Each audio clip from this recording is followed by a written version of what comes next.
All right, well, congratulations and welcome. We're actually going to start our seminar today, and as you can see by the sign, we are going to be doing a 12-week introduction to the Human Potential Life Map. My name is Casey James, and as you guys know, I've been teaching this for a number of years now, and it's really a passion for me. For those of you who have never heard about the Human Potential Life Map, it's a very powerful way to see your life in a very holistic way.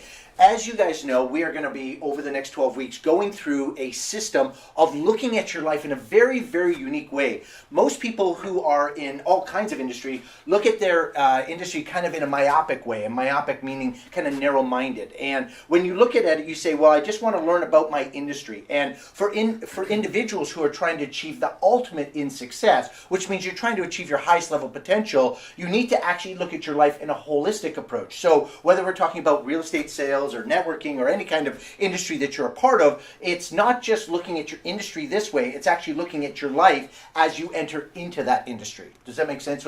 So this is actually going to be an interactive experience. This is not just Casey blasting at you. We're actually going to chit chat and talk, but the goal is to get through this material. Now this is going to be what I call a high-level overview. As you know, we've gone into a lot of depth on a lot of different subjects, but the big key here is to really talk about how the life map itself has affected my life, and then share that with you so that you can say, let me look at that from what I call an objective state.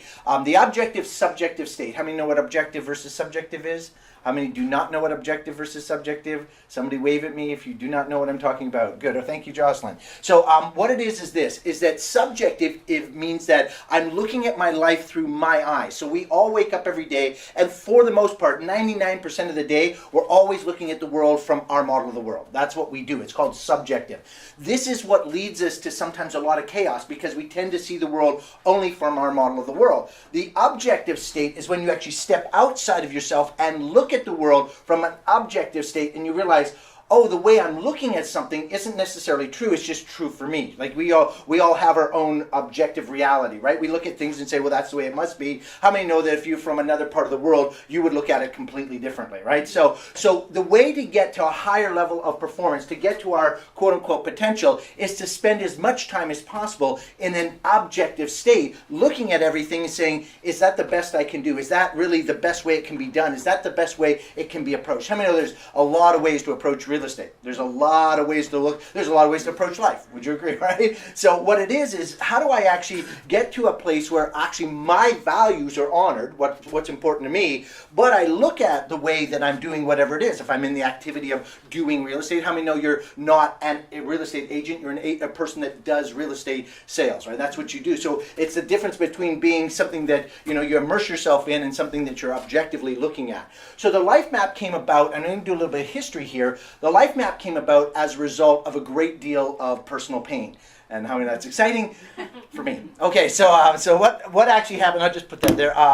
So what happened is that the year is 1989. I'm a 25-year-old DJ in Toronto. I'm running a very large nightclub, and I'm kind of burned out. Have you ever been burned out? I'm burned out. I'm 11 years in the industry. I started when I was 16. I'm 27, and I'm like just done. I'm like baked. And I leave Canada to go sell slicer dicers in Fort Lauderdale, Florida. I mean, that's what you do, right? When you're 24 and burned out, right? You're like, And so I actually left. I was selling slicer dicers in Fort Lauderdale, Florida.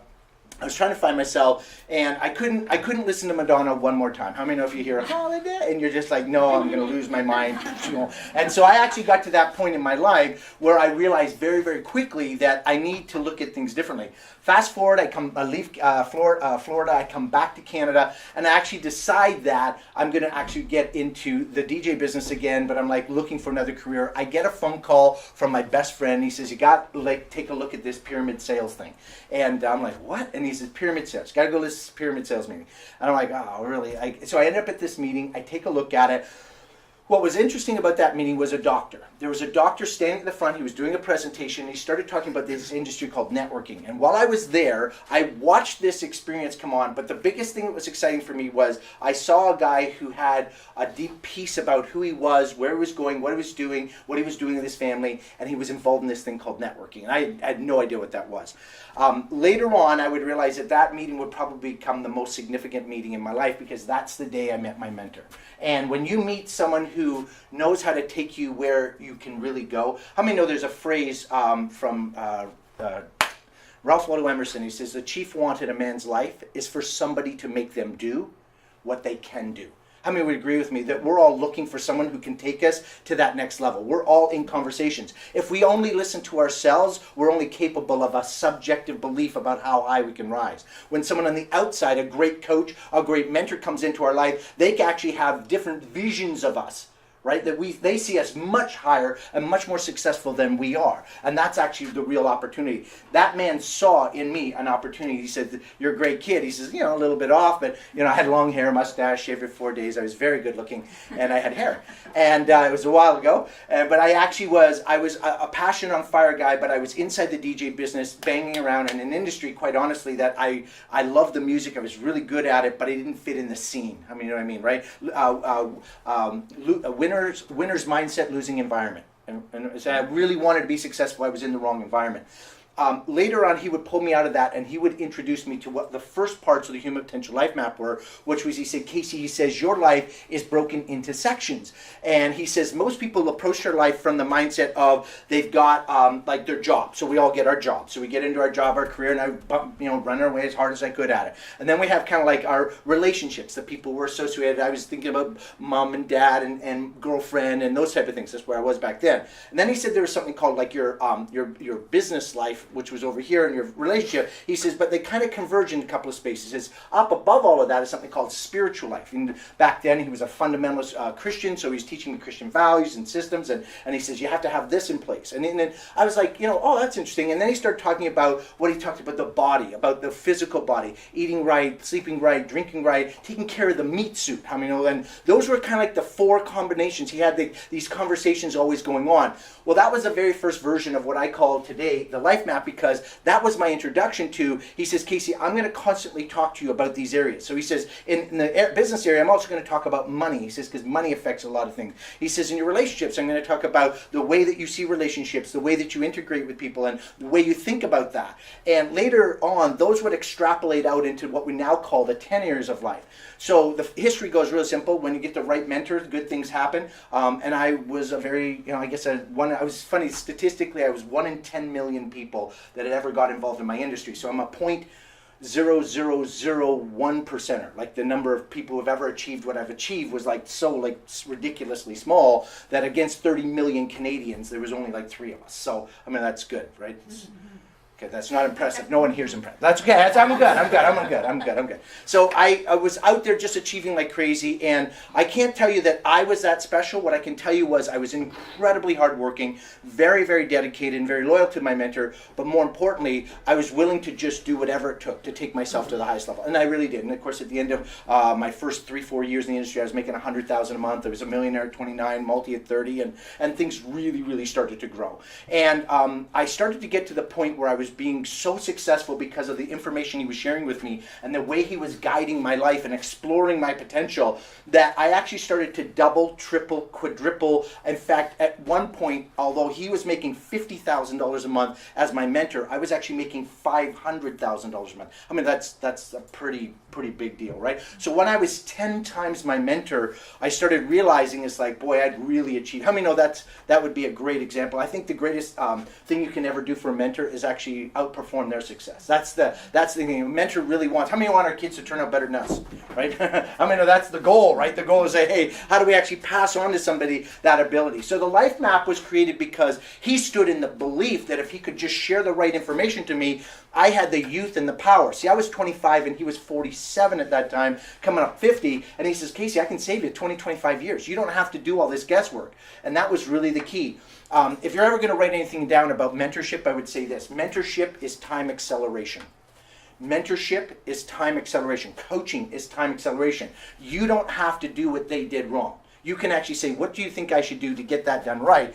Do it this way. And if you do it and you're able to sync with that mentor so you can hear what they're actually saying, you can actually accelerate time. That's actually why I went from 0 to hero in a very short period of time. It really, I believe today that there's a lot of people who can even outperform the things that I did because they've got me, right? I can accelerate them because now I'm the 50-year-old teaching, looking for the 25-year-olds. That's kind of the secret of it. So Life Map actually came about because that's where I began. Fast forward 10, 12 years, and now the years, I started in 1989, 90, fast forward to the year 2000 and 2002.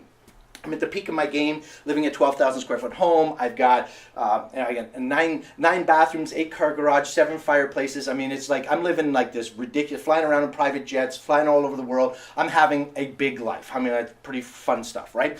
And at home, I was in a relationship that I wasn't spending a lot of time and focus with, and certain parts of my life were falling apart, certain parts of my life were just exploding, and I had lost touch with some things. And I came home one day in 2002 and found out that my spouse, the person I was married to, that person I thought I was building it all for, had actually decided that not only did she hate my industry, she didn't want to ever do anything with it before, and most importantly, she didn't want to do it with me. I mean, that's not a good thing, right? And so when you wake up, you're like, huh? And I literally got the biggest, full speed train hitting a cement wall, full on dead stop. And I was like, wow, my whole life went from hero to zero back, right? And I found out really fast what happens when you don't pay attention. If you don't pay attention, you pay with pain.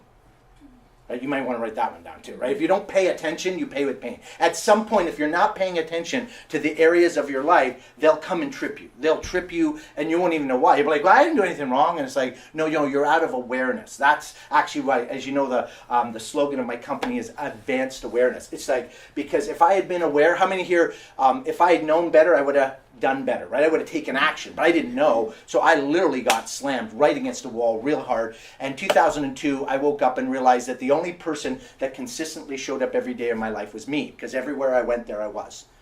This is the funny part. So I actually realized, I woke up, oh my God, the only thing common with this problem is me. So all the success I had and all the failure I had, because I was willing to take responsibility for what?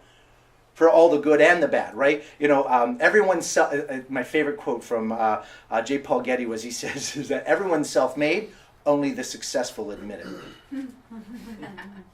Want me to repeat myself? Everyone's self-made, only the successful will admit it. So everybody's building and creating this life. So here's what happens when you start looking at potential. I left that situation. Obviously, I ended up, dividing all the assets and blowing everything up that I had spent literally 10, 11 years, 12 years of my life building. It got destroyed. It got destroyed overnight. 12,000 square foot home, boom. Now that's 2 4,000 square foot homes. Right? A little humor, okay? It's not working today. Right? I'm driving around in a twin turbo Porsche, cost $250,000, and I'm sleeping at the extended stay Holiday Inn. Okay, so this is not a happy end. This is tough stuff. I remember sitting in my little 2-bedroom hotel, going, "How did I end up here?" Right? And one side of me wanted to blame. How many blame and project, and it's everyone else, right? It was her fault. She didn't love me enough. Blah blah blah. I could start on that road. And then I realized that as soon as I blame, I'm a victim. I can't take responsibility. The big quote that I believe today, I still believe it, I believe it even today, is that nothing ever has happened to me. It has always happened for me. All the good and all the bad. So nothing happens to you. Everything happens for you. It's the foundation of understanding your potential. If you don't understand that things happen for you, then you'll continue to head down a road of victimism and, more importantly, into a place of pain. So when you realize that your potential exists and everything that has ever happened to you happens for your awareness, that is probably the biggest piece of advice I can tell you. When you arrive at that point, and by the way, it's very difficult for a person to accept that you are not a victim. Moving from victim to active victor is a pretty big switch in the way you can see your life. So when you talk about human potential in general, the objective is for you to understand that you are really in charge of this thing called your life. You're really in charge of that. So I decided that since the only thing that was common with all my success and all my failure was me, I said, well, I'm going to go fix me. And so I started attending seminars, and I started going, and I was pushing. I went to every seminar I could. Now you have to understand, I was running 14 events a year. So every 4 weeks, I was running a major event myself here in Canada. On top of that, every quarter, I was running an international event where I was either flying to Greece or I was in the US. And so on top of that, so what I did was I took all the weekends where I wasn't speaking, and I actually flew to events. And I went to amazing teachers like Anthony Robbins. I went to events where I would sit in the audience and I would just take notes. I went to one event that had Kiyosaki there, and it had John Gray there, and it was all about either money, business, relationships, personal, professional, mental, emotional. And I just kept going to events, signing up for things. I purchased audio libraries. Literally, I built a library worth millions of dollars of just personal content because I was hungry. I was voracious. I was like, I really want to know the answers here. I just don't know what I need. I just don't know what I don't know. How many know you don't know what you don't know? right? And that's why you don't have, because if you knew what you knew, you'd have it, because to know it and not to do is not to know. Adam, can you repeat that back to me? No, okay. I'll take a pass. Take a pass. Yeah. So you don't know what you don't know, that's why you don't have, because if you knew what you knew, you'd have it, because to know it and not to do it is not to know. Right, Gino? Absolutely. Yeah, it's good. Okay, no, I got you. I got that. So where I began then was on that journey. 2002, 2003, 2004, 2005, and I'm out and weekend after weekend after weekend, and I'm flying. I'm like 46 out of 52 weekends a year on a plane or outside of the city, chasing down information about success. I mean, that's a guy on fire, right? He's like, I'm sorry, how to find it. Here's what happened to me. While I'm there and I'm going through all of this stuff, I find that I start to, how many here have just been like ever overloaded? Like you're just like, I'm done. Right? What the heck? Like, so one event, Tony's going, you got to have the mental emotion. He's like, how many have ever seen Tony speak? And he's jacked and he's like, it's all the energy is in the body, you're moving it out. And emotion comes from motion and that you can't have it and you've got to change your state. And so how many know he was a world expert on what? Mental and emotional, right? I went to a Kiyosaki seminar and I'm sitting there and he's like, it's all the secret is financial IQ and understanding your balance sheet and understanding how cash flows and there's only 4 ways to make money and I'm like okay, you know, and how many like, you know, yes, he's got the answer and I'm over to the next, and I'm at this seminar and they're talking about the connection of energetics and spirituality and I'm at a law of attraction seminar and I'm listening to this person and then I'm studying Deepak Chopra. You know, you have to say, I mean, I'm like really, it was just over and over and over and over and it's coming from the left and from the right, from all over and I was attacking every area of my life. And it was 2005, I'm sitting in Las Vegas, I'm like burned, I'm done, I'm like, I am not going back. I was sat in this seminar and I'm doing, you know, all this crazy hypnosis stuff and getting certified and I'm like, what am I doing? What am I doing? And that's when I hit the wall again. And in 2005, I left that seminar and I went to an Olive Garden down the street. It was a break for dinner. I literally got up, I looked at a few people and they could see it in my eyes like, he's done. He is like done, right? And I'm like, you know, I said, I'll see you later. The truth was, I was like, I'm leaving. I'm done. I'm done doing this search for personal and professional potential. I'm tired. I'm hurt. I'm sad. My life hasn't gotten better. All it is I got a ton more information. And I went to this Olive Garden and I sat down and there was a paper placemat.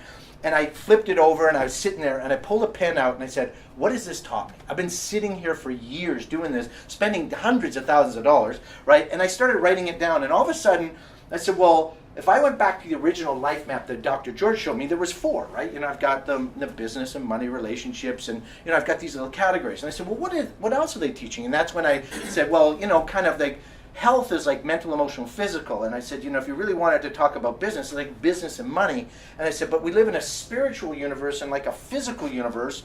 And like, so we've got like the abstract and the concrete. And then on the opposite side of business and money, why do we even make money? Well, it's because we want the relationships we have to be more fulfilling. But how do we get that? Well, we have to have the right energy and the right mindset. But it all sits in the center of who we are. And this thing started to pop out on this. And I started drawing it all out.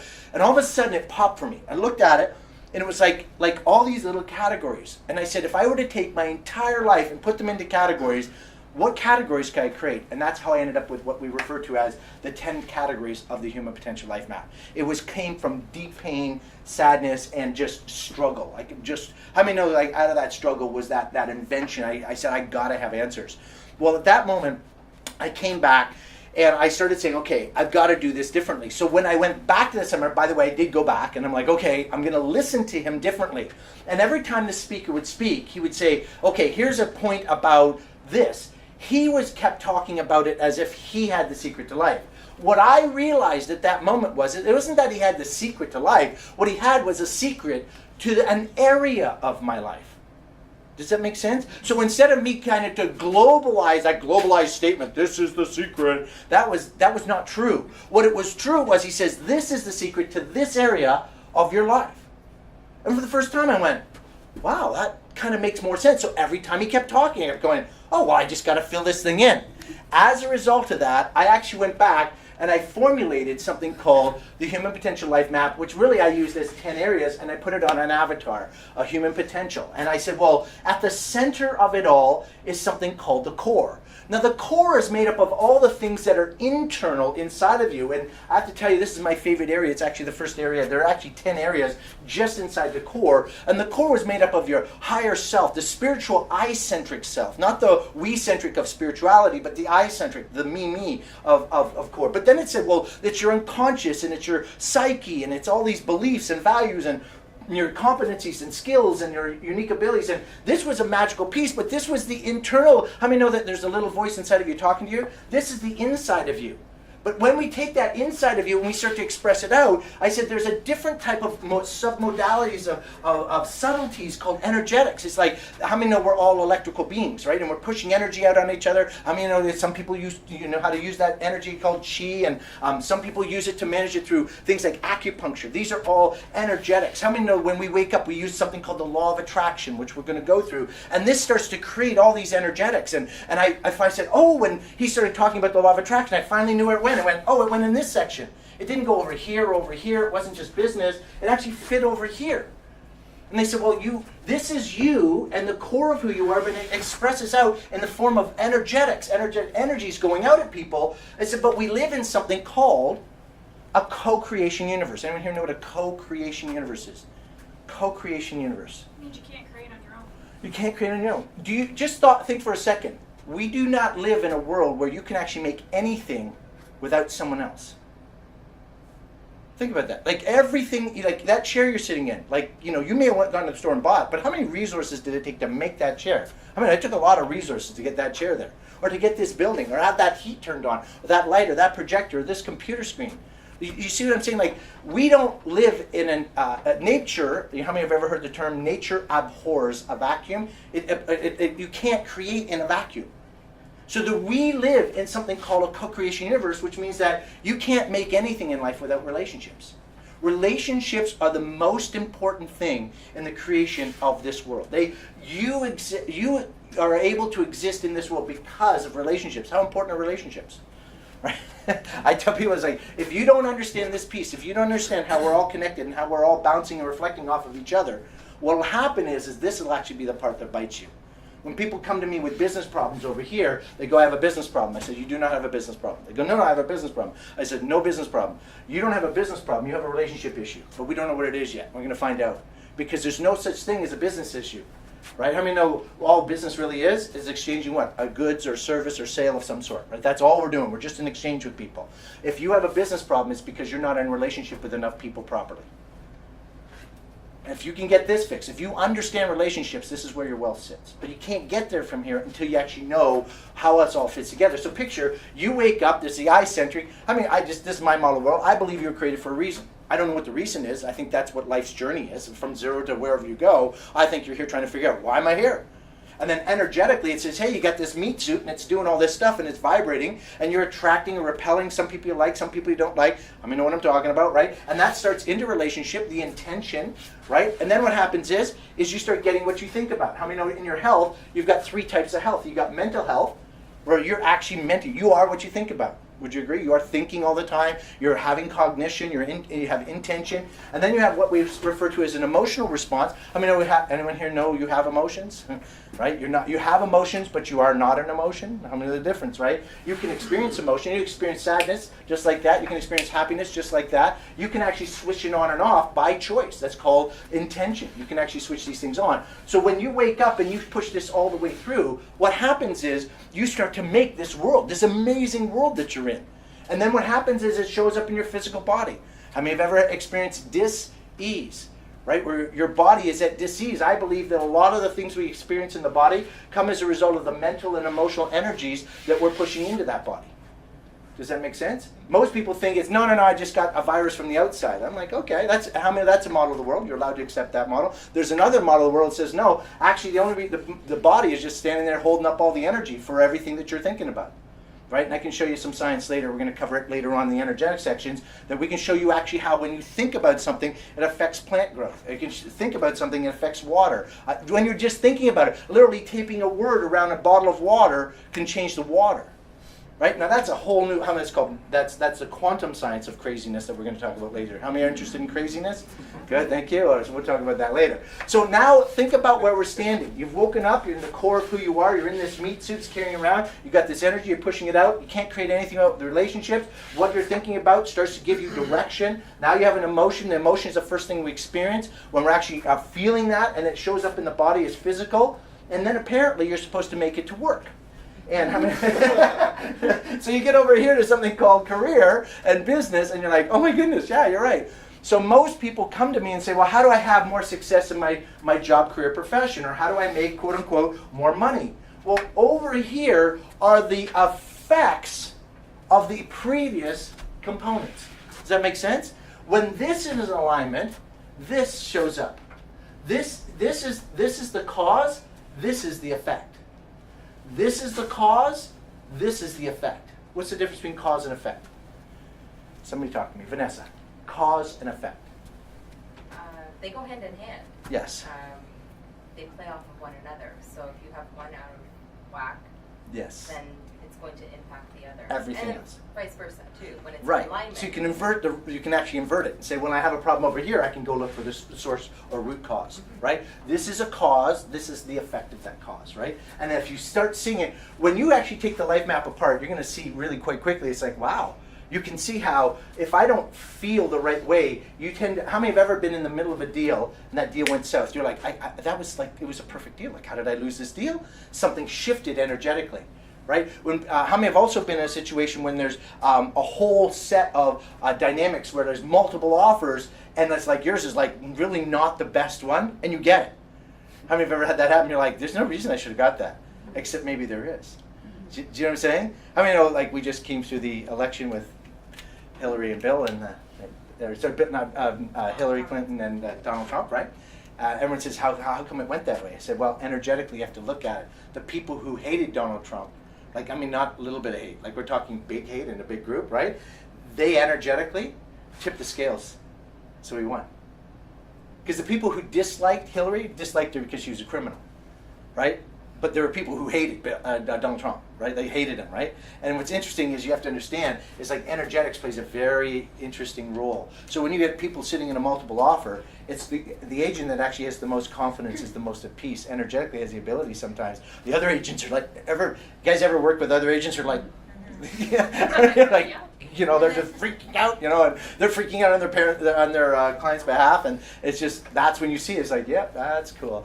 Those of us that maintain our emotional intelligence because of the training we have, right, that's really where the power is, right? So if you look at the rest of the diagram, there's only two pieces missing, right? You've got your what? You've got all the pieces that surround you, but you've got your physical, which means the physical concrete, right? The center earth, and then you've got your what? You've got your spiritual, which is the abstract, right? So this makes up the human potential life map, and these are the 10 areas. Now I've offered this question up to everywhere I went, but if you were to think of a subject about your life, every single subject that's in your life fits somewhere on that map. So whether you're talking about buying a new car, which would be physical universe, or talking about your bank accounts, or talking about your job, career, profession, or you're thinking about, well, Casey, I have this phobia. Well, that can either be mental or emotional. Or you say, well, I have this illness. Well, that would be physical. Or, you know, I'm do yoga every day. I'm like, will that be energetic or Tai Chi? Or maybe you're into, you know, meditation or mantras. That would be energetics. Everyone see, like, every area of your life fits somewhere on that map. Every area of your life fits somewhere. So here's the first word I want to give you. The word is repository. Repository. So a repository is where you're taking and collecting all this information and you're depositing it into this life map. So take for example, I were to open up a computer for you and I would give you file folders, and I said, what I'm going to do is encourage you to open up a file folder and just put the file folder, the word relationships. And everything you ever learn about relationships, whether it comes in an audio, a video, or a written book of some sort, you were to deposit it into this category. How many know that that would be a repository of information about what? Relationships, or about, let's say, your physical health. I mean, there's a ton of information about your well-being, right? What to eat, how to exercise, how to do things. Just take this and see this as physical folder, and then put everything you ever know about your physical health in the folder. Make sense? And then if you say, well, what about physical universe? Let's say you're learning how to do a skill, like learning how to work a camera, or learning how to, you know, construct a wall. That would be physical things. Would that be true? And then on top of that, how many know there's a big subject matter called spiritual things, right? Those are more abstracts, but these are kind of spiritual things. And then, of course, career business. This would be things like time management or some sort of sales skills or any one of the different things that we're talking about. And then, of course, over here, abundance. I mean, that's a whole different category, right? Money. Any area of your life, if you go and study it all, you'll start to quickly see that there's actually a place you can deposit all of this. So what I did was back then, in 2005, I actually went into my iPod. And because all the information I had was in audio format at that time, and I had PDF workbooks, I just went in and I said, okay, every time I listen to an audio, I'm going to ask myself, which category does it fit in? And I literally took the audio and, oh, that's about the way I need to think right, into mental. Oh, that's a skill on how to actually, make my wealth more successful. Boom, and I put it over here. Or this is about business, or this is about, my physical health, or this is about energetics. And I just started putting it in. Picture if you had a library with file folders, and there were 10 of them. You could actually start building up enough data, enough information that at any point you ever arrive at that you actually personally entered into crisis, you know what you could do? You could go to the life map and pull out things to be aware of. How many agree with me that a lot of things that affect us are out of our awareness? Right? So things start to show up in our life and they're out of our awareness because we haven't remembered to remember. How many know we have a lot of stuff to remember, right? There's a lot of things we do, right? So this is where the life map really kind of comes to life and says, oh my goodness, the life map is actually a catch-all. It's a safe place. It's a place where I can actually put all this information. So when people ask me, Casey, how come you have so much information about business, life, success, all these different things? I say, well, many years ago, every time I heard something, I just figured out what category it was going to go in. And I didn't have to worry about it. And then when I needed to learn, like when it came time to do a seminar on sales, I just go to my career business folder, whip out all the audios and go look for sales, do a sub search in an index and go, I had like 50 articles on doing sales. I mean, it made life pretty easy, right? And then when I wanted to talk about relationships, now relationships are a pretty big category, isn't it? Is relationship to self, relationship to spouse, relationship to kids, relationship to parents, relationship to coworkers, relationships to strangers. That can be quite a category, right? And how many know that at a general level there are some general principles and rules about relationships, but in each category there can be very, very specific things. How many know the knowledge you have to have about a loving relationship might be different than the information you need to have about working with coworkers? We agree? So this is where this type of mindset can play a huge role in helping you be successful. So take that, the life map came out of pain. It became out of pain because at some point during my incredible run for professional success in my business and my finances, what really happened to me was I missed this whole side of the life map. That make sense? Has that ever happened to you, Adam? You ever been out of whack? Yeah. Once, Absolutely. twice? Yeah. Good. So, and by the way, so is everybody, right? How many agree with me? At any one time, you have completely neglected some area on this board, on the life map. Would you agree? And the secret is that it's not to look at that as like, I got to remember it all. So I want to talk about something that's really, really important as far as the way you approach life map, and this is my opinion about life. How many have ever heard people say you have to have a balanced life? How many have ever heard the balanced life story, right? So I used to sit and I go to these seminars, and this many years ago, and they'd say, you need to have a balanced life, you need to balance your personal life and your spiritual life, because if I'm at church, how many know if I'm at church getting a seminar from the pastor, how many would say that he's got an agenda? How many know his job is to say, I need you here every Sunday, right? Because that's good for his business. Right? I mean, he's in business too, right? So he's got to fill up that church. He's got to get X amount of tithe, make sure that machine keeps running, right? It's called spiritual. That's his spiritual model, right? So I'm sitting at church on a Sunday going, okay, so I gotta pray every day. I gotta do this, I got that. I got a list of things, right? And then all of a sudden I'm like, yeah, but I'm at work, and like we need all these quotas met. I need to call X number of people. I'm like this stuff, and then I've got to manage my finances because I need my wealth to be working for me, right? You can't just let your money sit there, right? So I got to work on this, and then on top of that, I got to take in my body. I got to work out every day. How many I got to work out? And I got kids. I mean, I can't neglect your kids because they're there, and that's you're supposed to raise them, right? And on top of that, you're supposed to meditate. You need to be on top of that. And how many have ever heard like you need to be reading? You need to read because you got to read, right? You never knows you got to read. How many are overwhelmed? And I'm just at the first part, right? And you start realizing as people say you need to have a balanced life, and I'm like, I think I'm going to die trying to get to a balanced life. Like, are you kidding me? And I remember looking one day and just going, this doesn't make any sense. It can't make any sense. I mean, how can I be all of it?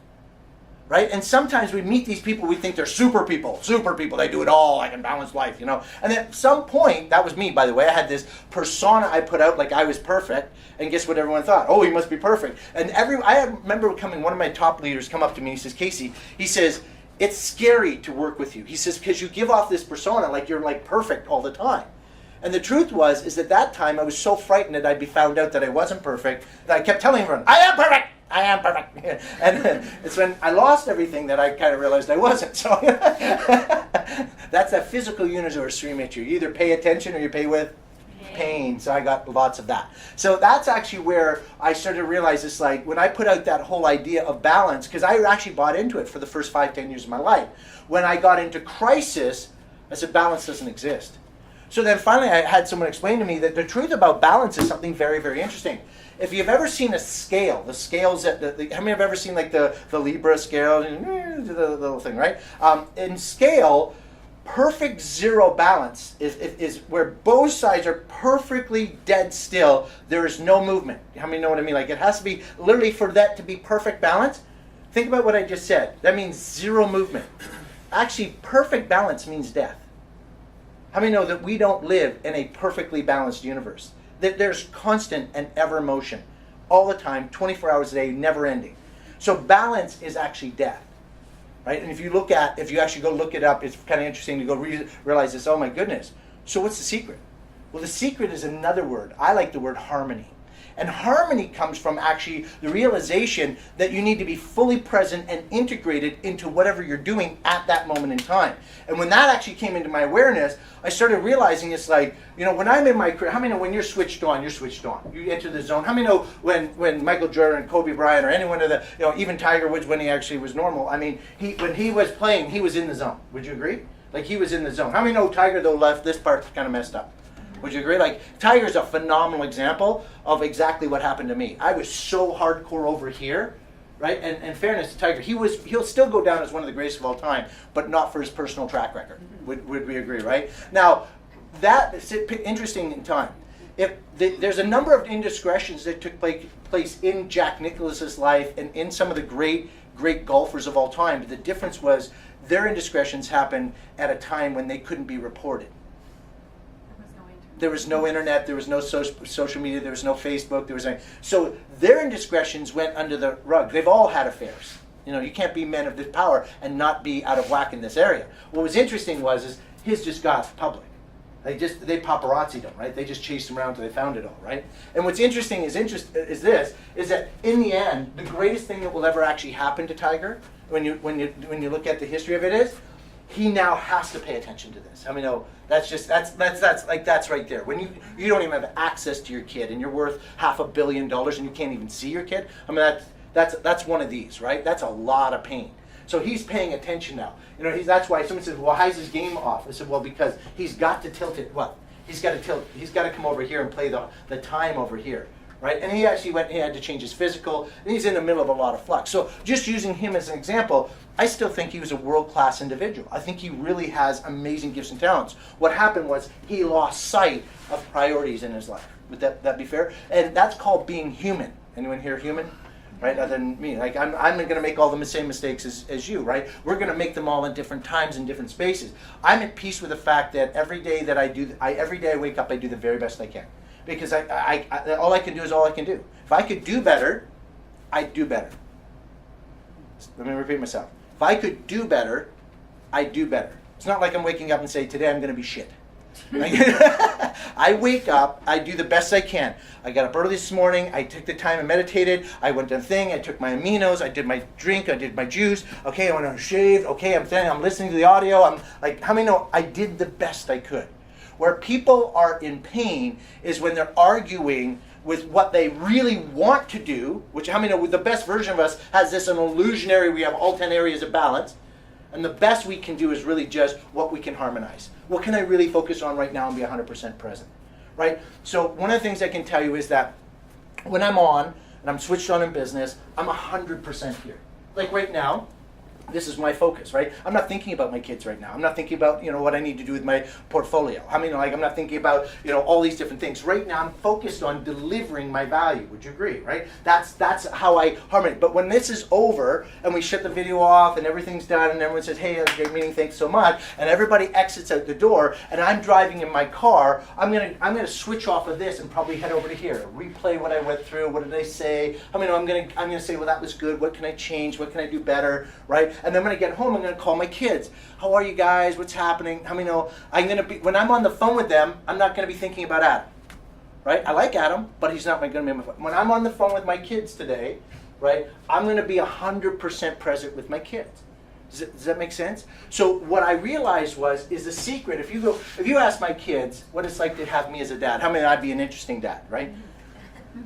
Thank you for laughing. Okay, so my kids know that I am very harmonized, which means that when I walk in the door, like I make sure the phone's off, and I've got no business. When I walk in the door, I'm like, "Hey kids!" I mean, yelling. I go in the house, and the little guy's screaming down the hall, "Ah!" You know, and I jump, and we play fun.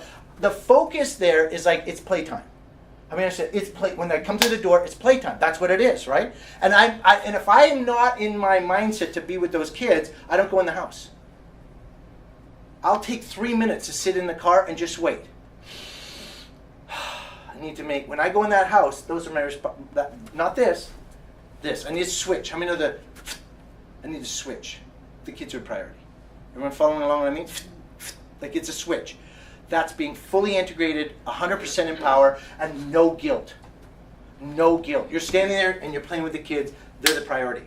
I mean, though, but I also do something called a boundary or a time limit. Say, kid, all right, we're going to play for the next hour at 5 o'clock. I set a timer. I set a timer. Sometimes I say, okay, I've only got 20 more minutes. Okay, what do you want to do now? What do you want to play? Hide and seek? What do you want to, like, how many know, like, I integrate with my kids. I'm there, but then when it's off, here's what's funny. When I go to my office, my kids never come in going, Daddy, are you going to play with me? You're going to play, Daddy, right? Do you know why? Because when I'm present with them, I am where? I'm present with them. I'm this close. I'm in, hey, I love you. It's the grabbing them and kissing them on the face moment that switches everything from trying to, how can you possibly be on your phone thinking about a client while you're holding your kid and giving both any service? Seriously, think about it. Okay, maybe you can do those too. Okay, but what are you going to do to manage, what are you going to talk, you're going to manage your mental, emotional, physical, financial, you can't carry them all. It doesn't make any sense. So the greatest lesson I hope you walk away from today about your life is not balance, it's harmony. You're seeking a fully integrated lifestyle that when you're focused on each one of these areas, when you're at yoga, focus on yoga. Right? When you're there, shut everything off. Say, I'm going to shut my phone off. Like you're in this meeting right now, shut the phone off. You know. How many know that when you go out there, every one of all of you will have texts? You all know that, right? It's like good. When it comes time, boom, we're good, right? We're good. We just pull it out. That's what makes you a whole person showing up. So here's the next slide. And the next slide is explaining to people being versus doing. If you can get to this point here, this is where true peace comes in. See, you're a human being that does real estate. You're a human being that it's a soul, it's a mind, it's a heart, it's a relationship. You're a real person, a core value. You have unique talents and abilities that you do real estate in.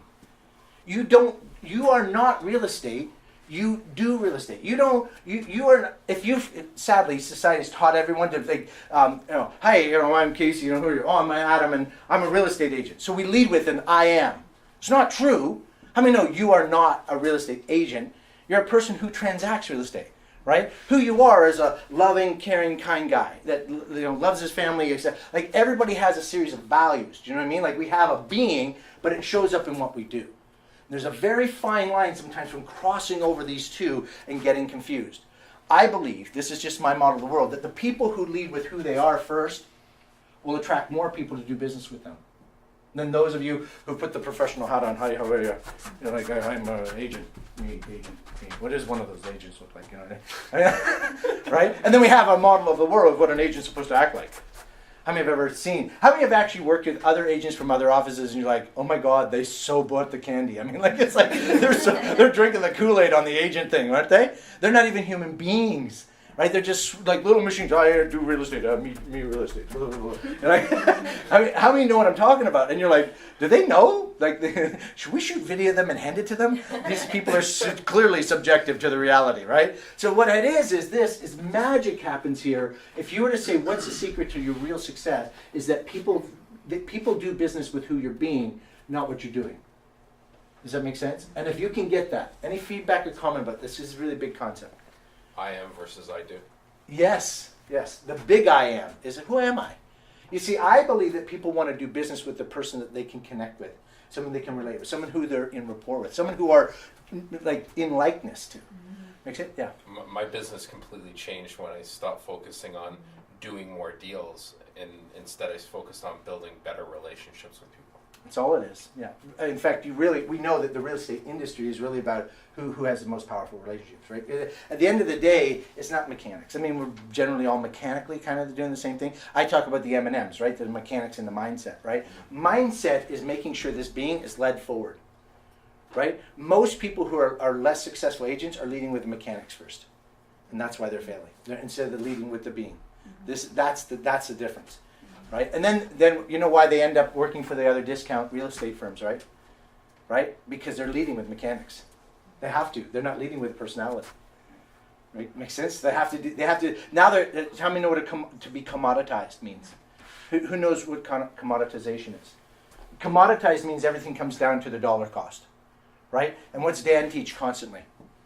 Right. It's the strategy of we are always giving value. Don't tell them about what the percentage is. Tell them what the value is. Value, the weapons book, right? So what are we offering them up? How much value are they getting for being a part of our organization? That's the whole message, and that's why he always wins.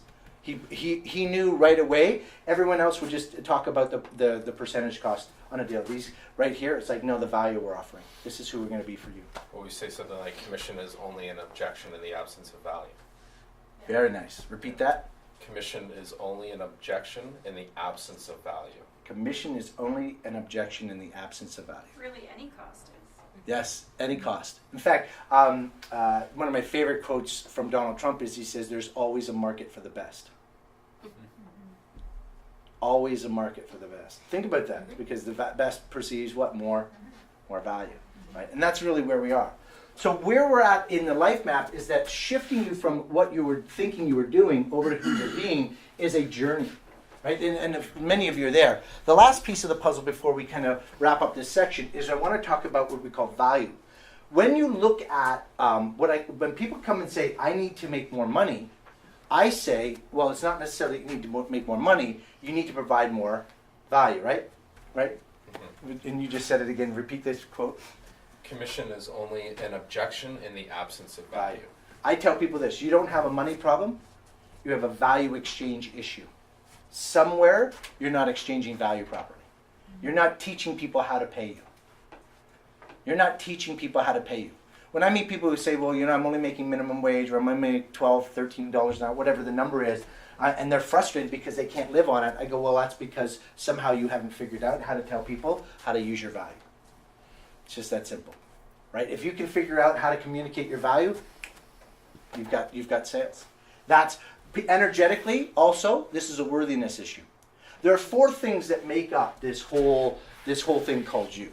There's self-esteem, right? What you believe about your self-worth, self-ideal, self-concept. These make up 4 overall dynamics that play in your world. And when you take those and you put them into the way that you look at each one of them, and that's what the purpose of the life map is, we're going to break down those self-worth. Self-worth, how many know fits over here in abundance? If you don't believe you're worth much, people will instinctively pay you less, right? And how many am I saying? In fact, if you get a job where you're overpaid, you'll sabotage it at an unconscious level.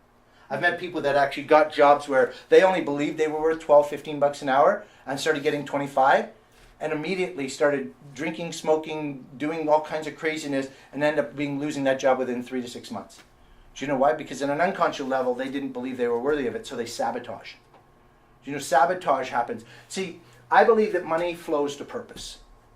If you give money purpose, it'll flow to you. What did I just say?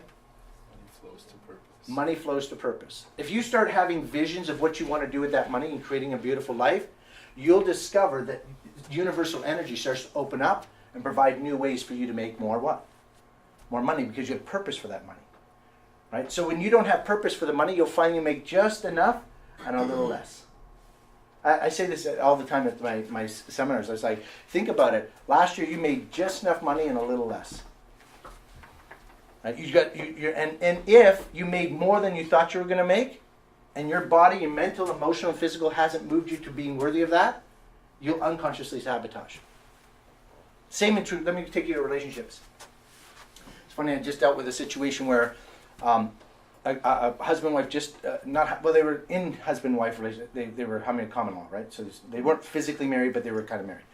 And it was amazing. I watched this situation happen where one of the partners started to love the other so much. They were like, you know what, I fall in love with you more and more every day, right? And interesting enough, it was a male-female relationship. And what was interesting is that as the woman's love for him grew and grew and grew, because they grew together and they had a good thing. But the more that she spent time with him, she's like, you know, I just love you so much. And she kept escalating it. Unconsciously, he didn't know what to do with that, because you can never have someone love you more than you love yourself, or you'll sabotage. Anyone want to guess what happens? She keeps loving, she coming. He has an affair.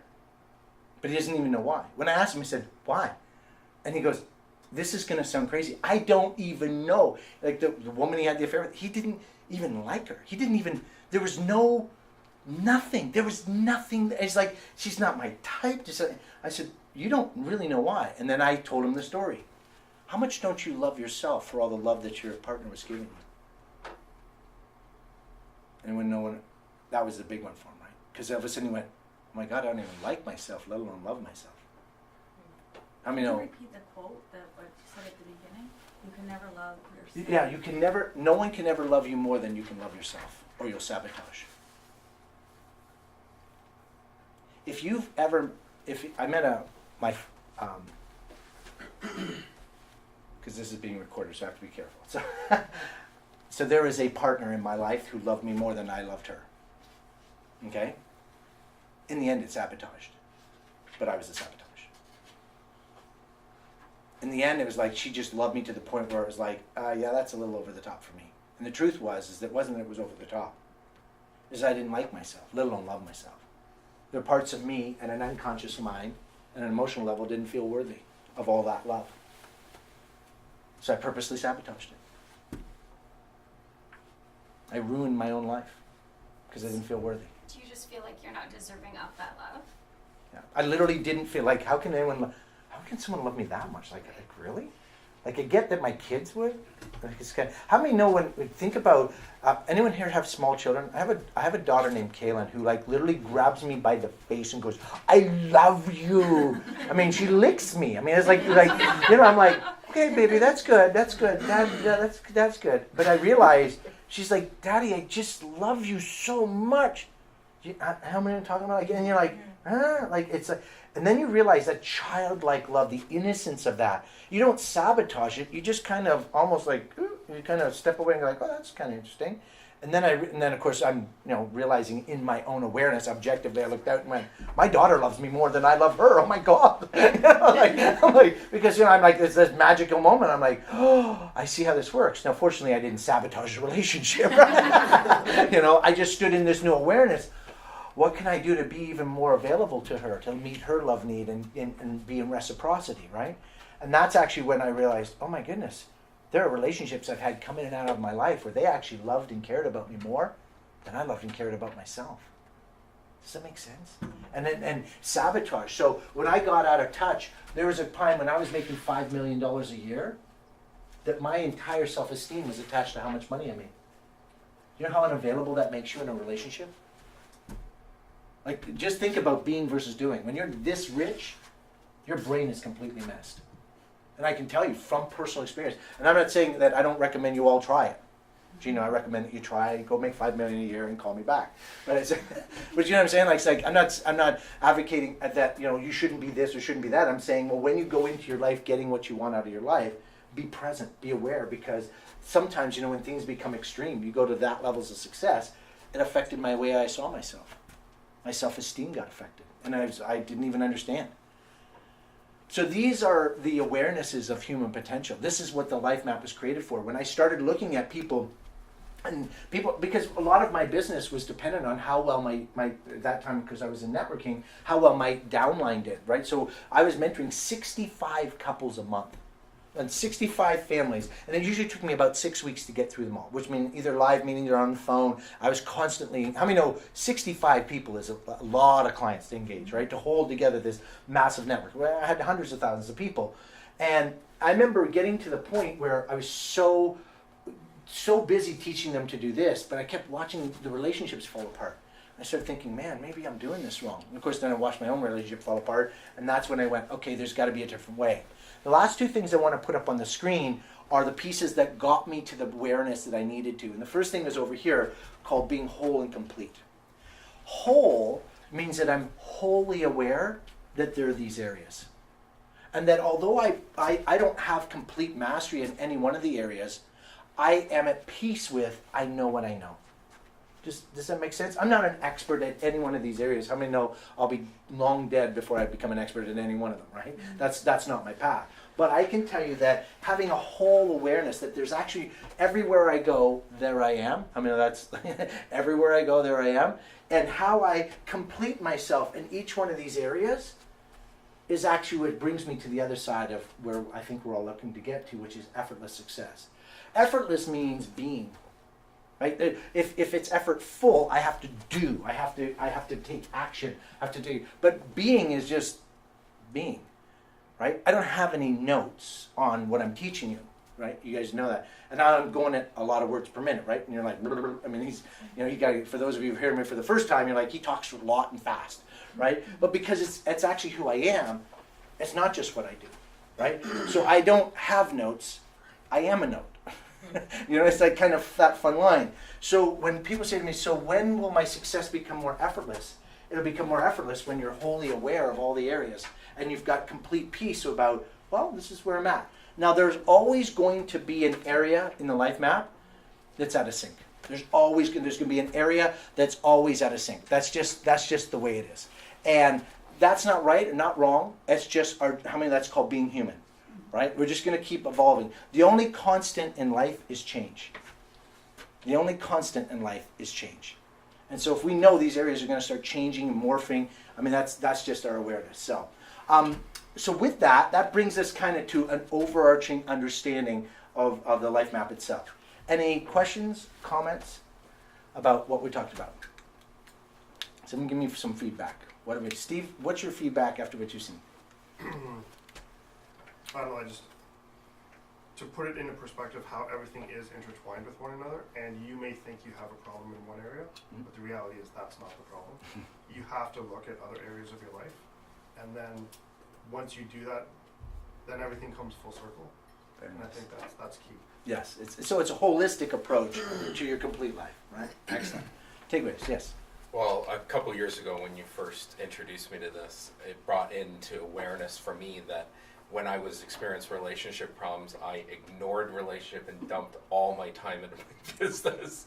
But I'm in awareness of it now and saying, okay, well, that's what I did at the time. And obviously the relationship blew apart, yeah. Right. So I'm in awareness of that, which is good. Another point that you made that has put me into a different awareness is I'm guilty of having my phone out, hey, I just got to finish this deal when I'm out for dinner, right? I just got to finish this off. Like, it doesn't need to be done necessarily right then and there. It can wait an hour. Like, if you say, hey, we're out for dinner for 2 hours, but after 2 hours, I got to return a few phone calls, but this is my time with you. Yes. I think that's a big takeaway for me in learning that today. Well, that's actually the respect, right? It's two things. Actually, it's a respect of self and respect of the other person. Yeah. Right? It's like I'm at peace with not being a human doing 24 hours a day. Yes. That's that balance, right? Yeah. Is when your self-esteem is low, you'll actually do more activity. Mm-hmm. What did I just say? When your self-esteem is low, you'll do more activity. Because you don't have to be with trying to compensate. Very good. It's a compensation. Yeah. You're just, I'm not worth anything. Mm-hmm. Better do more. Do you know what I'm saying? How many have ever been caught there? Ever been caught in that, like, got to do more, right? Excellent. Comments? What else? I loved your explanation of harmony and balance. We actually waiting on that one. We were having a meeting a few weeks ago or something, and I was talking about what a balanced year I had, and somebody had jumped on me saying your balance isn't good, blah blah blah, and nobody could really explain it the same way you do, obviously. It's not part of the life map. Exactly, and I stood strong. I said, I don't care. I get the balancing, but no, the way that you explained it, I just needed that revisiting again, Casey. And, no, it really clarified it for me, and the harmony and being focused on what it is that you're being at that time is so very important. And I think I've got a good handle on a few things in this past year. But again, revisiting all areas, I already identified something that I haven't even included in my goal setting, which is going to be a part of it now. So, Excellent. yeah, thank Cool. you. Yeah, the life map is just like an awareness piece, right? It just says, hey, are you aware of this? Like this is what's going on. And when you take a look at it, you start to realize there's just a lot of like anyone else have an area that popped up for them and like I wasn't even thinking about that. Haley, anything popped up for you? An area that you said, oh, I didn't even think about that. A little bit. I think overall, my biggest takeaway is that in any area that you're channeling, to be 100% there. Because I Nice. think everybody is guilty of. Absolutely, yeah. I'm guilty of it. multitasking. Yeah, oh, yeah. Yeah. Yes, Jen. Oh, I had a good one about prosperity and abundance when you said that energy flows to purpose. It's a whole nother level of goal setting. I mean, if you don't know what you want and you can't see it and feel it and taste it and smell it, and those people that are just sitting there stagnant and they don't know what to do and they're just making enough to get by. Yeah. In fact, your doing loses clarity. So the more obvious it becomes about what you want, or sorry, more clarity you have about what you want, the more obvious it becomes what to do. Right? In fact, agents that set goals higher than last year but are very, very committed to them will actually streamline naturally. Right? They'll streamline naturally because they will be like, well, I don't have enough time for everything, so I've got to streamline naturally because I need to achieve this. So it's like it's actually a natural filter. So the more clarity you have about what you want, the more obvious it becomes what to do and what not to do. Right? I have a concept called action awareness. I say what you say no to defines you. What you say yes to refines you. Right? Gets you to be what you say yes to causes you to just go, okay, this is exactly what I'm doing. What you say no to actually gives you clarity. Steve Jobs was talking about focus, and everybody kept thinking that focus is what you say yes to. He goes, no. He says, he says, how many know that Steve Jobs had a lot of choices, right? And when every opportunity came through, he says, what I'm most proud of is the 1,000 things I said no to. He said no to 1,000. He says, because I could have focused on anything. He says, but learning to look at something, hold it up and go, no, I'm not doing that. And literally do this and go to the next piece. Nope, we're not doing that. His ability, anyone know the story about the one button on the bottom of the iPhone? Like how that came about? Literally an entire phone operates off of a button. Think about that, right? His engineers came to him, like they screamed. He literally standing there crying to him. He says, I don't care. I want this phone to do everything from one button. They're like, what you're saying doesn't make any sense. Because they kept operating from what? Their model of the world, their box, right? And he says, I don't care. You need to find a better solution. And they literally pressed them over and over and over and over and over again. One day, some junior guy came and goes, I think I figured it out. And he went in and says, if you click to open, and then it auto defaults to the next, and auto defaults is like, you can actually get in. That's how the single button of the iPhone came, which eventually became what? The security code and the, like, think about how amazing the iPhone 1 button is, like on that home button. That's pretty cool stuff. Well, you have to understand that wasn't all the way. It used to be a power on, and go to this button for a screen, and like I remember the BlackBerry, the original BlackBerry, right? And it was all that. I still love my BlackBerry. So that's actually how many know that's an amazing story. If you study the way he actually got that button made, and I mean people literally quit and fired and the chaos he created, but he held clarity of what he wanted. So the next step with where we're trying to go with the life map is to actually bring clarity about any one of these different areas. The objective at the end of these next 12 weeks is to bring you to a point where you have a great deposit of all of this information in each one of these categories. So as we go into the next meeting and the next meetings as we go through it, we're actually going to go into the areas of each one of these concepts and then expand them. We're going to extrapolate that so we can actually bring up awarenesses for you, and you can start to build out a catch-all. And so here's what the purpose of each one of these areas is designed to do.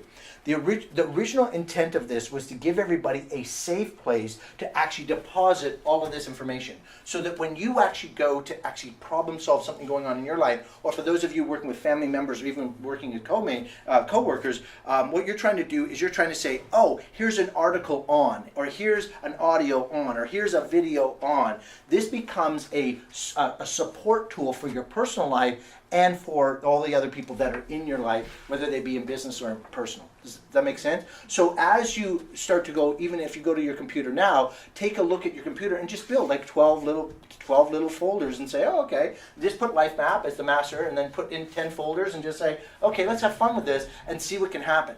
The one thing I encourage you guys to do as a team is when a cool article comes up or a cool video comes up or a cool audio comes up, it's like, oh, just drop it in there. Like just drop it into the whatever the folder. And it'll be interesting to see what folder you drop it into. Right? So if I hand you, I remember I sent the team a meditation called HoloSync. Anybody here remember HoloSync? Right? So then, which folder does HoloSync go in? Mental. And energetic for me, but mental.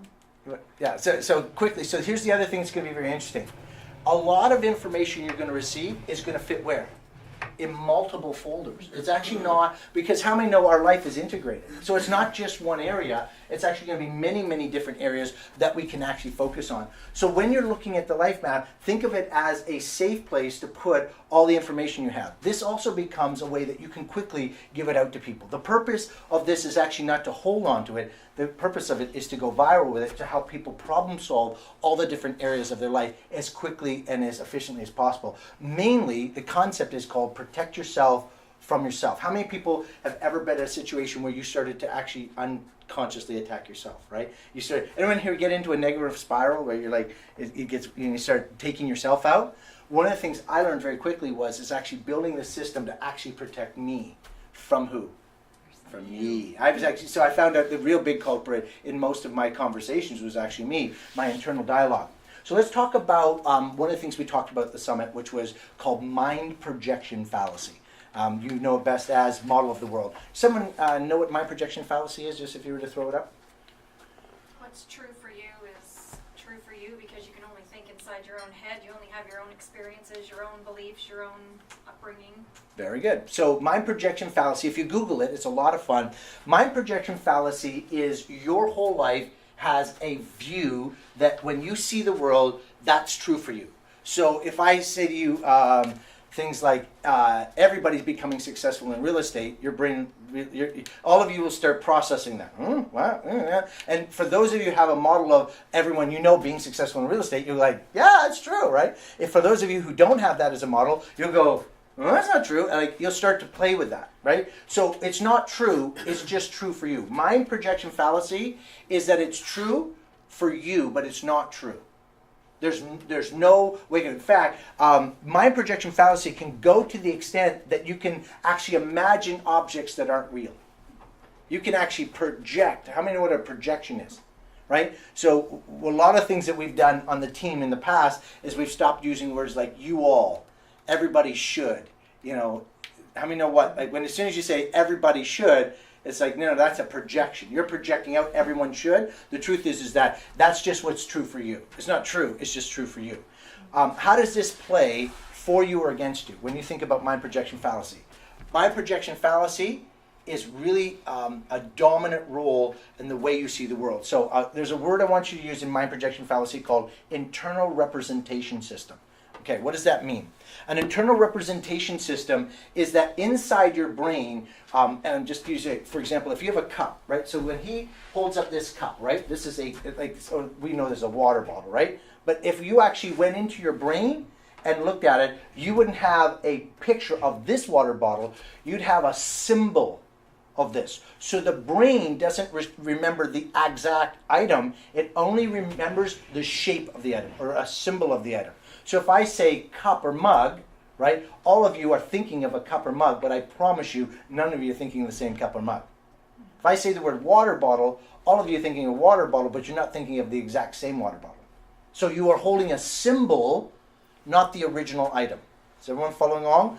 That's where mind projection fallacy affects all of us. So when, for example, let's use a real estate example, this is a great deal on a house. Now, right now, everyone here had a different version of what a great deal on a house is, right? Right? And if I said to Adam, give me an idea, now give me the mechanical details of a good deal on a house, he's got a whole series of internal representations that are true for who? For him. Is it true? No, it's only true for him, right? So when you start realizing, it's like, oh, the way I see the world isn't necessarily true. It's just true for me. How do you move to the next level of life or the highest level of potential? The answer is you've got to tap into other people's symbols to up your game. So for example, Gino, if you're going to say great question for Adam is, so what's a good deal on a house? Like, just a fun question. I mean, there's more detail, but you go, okay, what would be a good deal on a house? Well, a house that has this and this and this and this and this is market value and this has these assets and blah, blah. How many know everybody here is going to have their own kind of general? Now, here on the team, here's what's interesting. The more you can find out what everybody's internal representation systems are and collaborate that, the more you create culture. The more you build coherence, right, in everybody working together. Does that make sense? What makes a team work together is you actually start all infecting and affecting each other. How many know when I say infect, it's like, how many know Adam gets a lot on everyone? Right? Work with me here, right? Yeah, I mean, because he's dominant, right? Just though equally, right, Miranda gets stuff on people, right? Because not necessarily sometimes by what she projects, but by why she doesn't project. Understand? He's more the overt, right? I mean, he's the outward loud one, right? Miranda sometimes like the, yeah, I'm good. I'm all good. Yeah, I'm good. Well, what do you think of that? Well, this is how I see it. Miranda's approach, very different than an Adam approach. Would you agree? Right? Because what both of them are right? They're just doing it from their own model of the world. The internal representation systems they have about what they think is good for them. Now what you have to do is figure out, how do I get both, right? Just using them as examples, right? How do I get them and build my own model or my own symbol of what good is, right? What's a good friendship, right? How many know here, everyone has, if I say, what's a good friendship? And again, I'm purposely using very generic and like large abstract concepts because you're like, a good friendship is, so if I ask Joss, what's a good friendship, right? Because Joss is probably the best friend of everyone here in the room, right? She has a model of, well, a good friend is fun and happy and supportive and always there for people. And I mean, Joss has a series of symbols and internal representations for everybody. Would you agree? And she holds up that standard, but she brings that and she puts it into the culture and people start picking from it. Does that make sense? To be successful in using this technology and operating inside of a culture, you want to understand how the culture interacts. So there's a quote I want to give you. The quote is this: there's no force more powerful in your universe than the need to remain consistent with your expectations of self. I repeat it. There's no force more powerful in your universe than the need to remain consistent with your expectation of self. Question. That begs a question.